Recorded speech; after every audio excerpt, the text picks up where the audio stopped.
¿sí?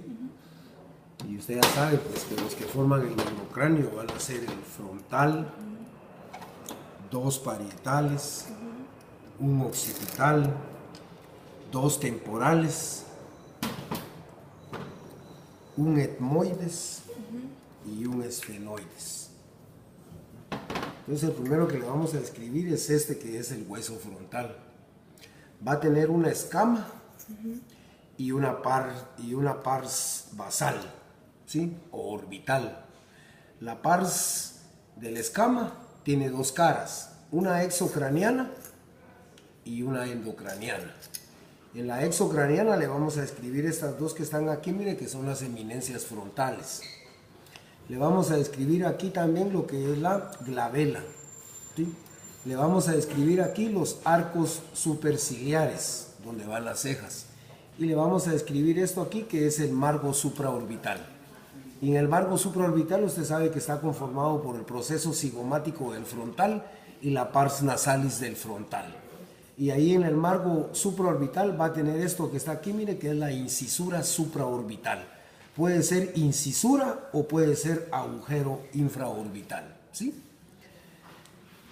Eso es de la cara exocraniana. En la cara endocraniana ya miramos esto aquí, entonces va a tener las dos fosas frontales, que son la equivalencia de las dos eminencias frontales, ¿sí? También va a tener esto que está aquí, mire, que es el surco para el seno sagital superior o longitudinal superior, ¿sí? Va a tener aquí en el fondo, mire este, el foramen secum o agujero ciego, ¿sí? Y además va a tener esto, mire, que son las impresiones digitata o digitae o digitales, ¿de acuerdo? Que son esas.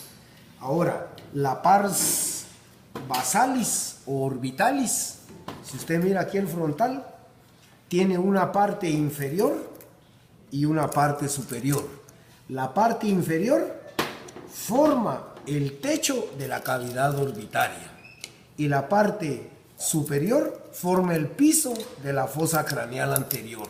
Entonces aquí hay una fosa craneal anterior, media y posterior. Entonces la pars basalis o orbital, la cara superior es el piso de la fosa craneal anterior y la parte inferior va a ser el techo de la cavidad orbitaria, ¿de acuerdo? Entonces, aquí en la, como vimos, la pars basalis, toda la pars basalis, aquí en la, como ve que esta es la pars basalis, en la cara inferior de la pars basalis vamos a tener la fosa para la glándula lagrimal, ¿sí? Y vamos a tener la fosita o crista troclear, va a ser. Y en la parte superior prácticamente las impresiones digitatas. Y además en la parte basal va a tener esta incisura, ¿me?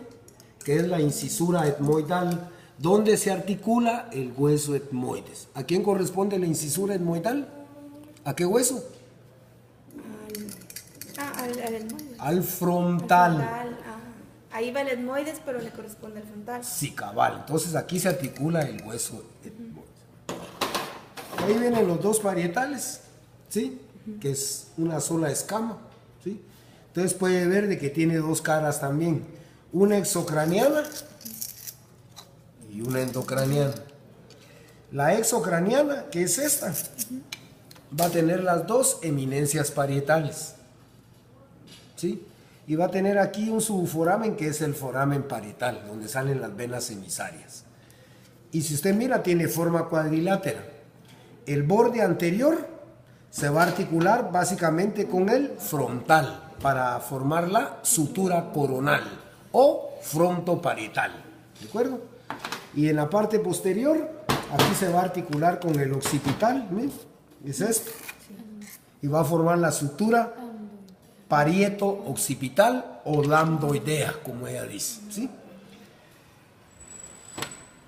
Ahora, el parietal. En la parte interna, endocraniana, va a tener esto que está aquí, mire, que es la impresión de la arteria meningia media, ¿sí? Va a tener también aquí, mire, el surco para el seno sagital superior, ¿sí? Y exocranianamente va a tener estas, aquí se ven mejor, ¿ve? Va a tener esta, mire, que es la línea curva temporal superior y la línea curva temporal inferior, que va a ser el límite superior de la fosa temporal, ¿sí?